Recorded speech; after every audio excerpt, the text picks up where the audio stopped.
Welcome back, you guys, to another episode here on Chef Chronicles. So today I'm keeping another episode very basic and very simple. This episode here today is basically all about poached pears.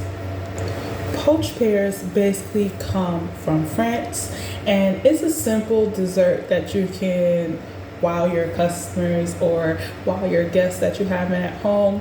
And if you are really fancy and you do decide to do ice cream, which I did show you guys how to make some ice cream, and you want to be a little bit fancier for the adults, this is something that you can use your ice cream for. So poached pears, yes, you can use pears. You could use Barletta pears, you could use Bosco pears, you could do andouille pears, you could do whichever pears you choose, just as long as it's a nice firm. I would just be very cautious of getting Barletta pears because Barletta pears, it could be green and they could ripe really quickly. So if you get them when they're green and you use them, you have to use them immediately. Maybe a day or two that goes past, it would be okay, but no longer than that for those type of pears. You can also take pears and switch it up. You could definitely poach an apple. You could definitely poach apricots. You could definitely poach peaches. It depends on the season and what is in at that time. As long as the fruit is very firm, you could definitely probably poach them. So let's get started. To make our poached pears, we're definitely going to need some sugar. We're going to need some vanilla extract and some water, or you can use white red wine if you like.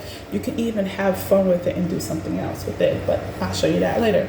And you're also going to need some pears, right?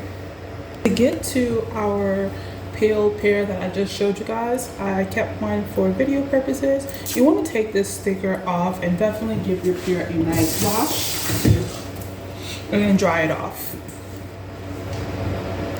Once your pear is dry, you definitely want to take a peeler and start from the tip and pull all the way back to the end. And this pear that I'm using here is not Barletta.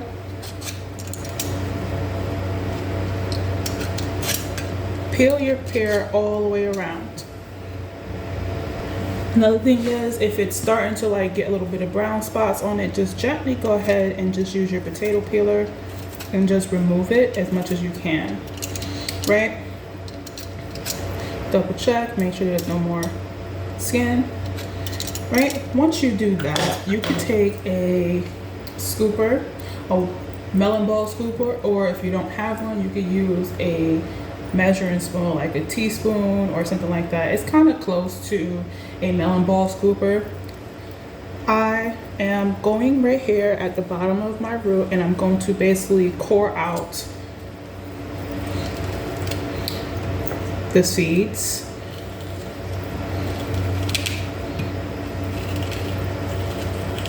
And as you see, when I'm using my teaspoon, I'm using a rotation to get it out.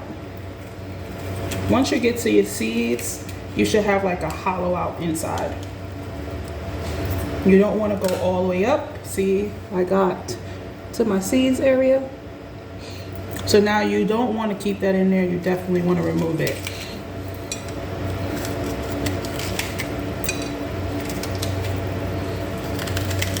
Another thing about poached pears is you don't have to poach them whole. You can literally slice them up depending on how your presentation is. Definitely when you are making your poached pears, before you begin to peel, definitely keep that in mind of how you want to present your poached pears. It could be either sliced, where you can easily remove the seeds in the bottom, or it could be whole, whichever one you choose. Okay, so now that I got all my seeds out and I cored it out to the pot, you definitely want to keep the top because that just looks really pretty. And we're going to throw these away. Also keep in mind, like when you are making poached pears, think about the flavor that you're going for. Are you going for like an earthy tone because your ice cream or whatever you choose to serve it with is more sweet? You want to have an equal balance when you are definitely making some poached pears. So definitely keep that in the back of your mind. So go ahead and have fun with this. This is a basic ingredients. So take your water, put it on a medium heat, And definitely go ahead and add in your sugar.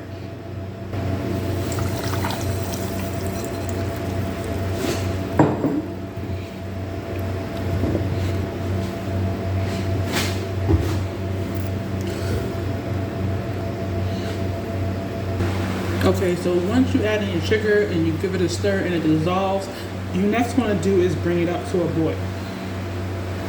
Okay, so once it comes up to a boil, definitely at this stage, you can definitely go ahead and add in your vanilla extract. And whatever flavor you decide to choose, it could be ginger, it could be cinnamon, it could be just vanilla, whatever your preference is what you're going to go ahead and add in this stage. For me, I went ahead and added in 2 cinnamon sticks along with my vanilla extract and definitely gave it a stir. So once you give it a stir, you definitely want to lower your heat a little bit from medium to medium low and go ahead and add in your fruit. Be very careful when you are poaching it and pressing it in. You just want to press it in by the tip. And as you can see, like I'm doing, gently putting it in there so it could poach. Poaching pears can definitely take anywhere between 10 to 15, sometimes even 20 minutes, depending on the pear that you choose or the fruit that you choose. So go ahead and set a timer for anywhere between 10 to 15 minutes, and then you can check it with a fork instead of a knife because you can damage it. When you check it with a fork, you definitely want it to be a little bit fork tender where it still have a little bite to it, but it is cooked. Another tip that you can definitely do is, you see how our poached pears is not fully immersed inside of the poaching liquids, the syrup. You definitely could go ahead and take like a parchment paper and cut it into the circle of your shape of your pan, and you just want to gently press it in just so it can go back inside the water, and that way it can poach evenly and not unevenly. Okay, so it's been about 15 minutes and I'm about to definitely take my fork, but to check it, you can take it out of the liquid and just set it on a plate and just stick it and check. As you can see, I'm holding it with my hand and my fork is gently going through. That indicates that these are for fork tender. When your poached pears are definitely done, you want to take it by the stem and gently remove it out and place it into a bowl that is near you. Be careful because the liquid is hot, so if you need your fork to help you lift, go ahead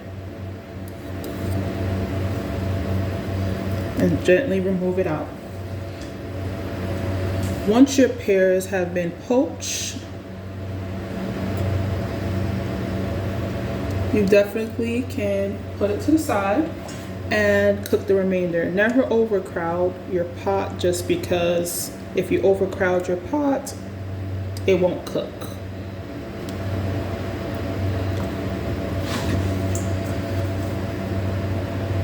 Once your poached pears is completely removed, you definitely want to take out some of the poaching liquid and go ahead and pour it with the poached pears and set it to the side, let it cool. And just continue the process until all your pears are poached. Definitely, like I said, get creative and have some fun with it. You can definitely poach it however you like. Okay, so once this one is done, because these were my firmer pears, definitely, because it didn't have the stem on it, I use anchovy here. I'm sorry, Bosco pears here. It did take 20 minutes, so depending on the pear, definitely you want to be very careful when you're cooking it. So anywhere between 15 to 20 minutes. The firmer the pear, the longer it's going to take to cook. Right? Now, here's the fun part. You could definitely turn this heat back up, remove your cinnamon sticks out if you like, or keep it in there. And once you remove your cinnamon sticks or keep it in there, you could definitely reduce the syrup down into a nice thick consistency that you could use for many other things, and you could also use it to plate your poached pears. Okay, you guys, so for the syrup, I am just gonna let it keep reducing. The longer it reduces, the more it will get into that syrupy consistency that you are using it for. Like I said, you can definitely use it for, you know, other purposes, or you could use it for your plain dessert if you like. But that syrup should take anywhere between 15 to 20 minutes depending on how much syrup it is and depending on how high your stove is. So definitely don't forget to like and subscribe for more content.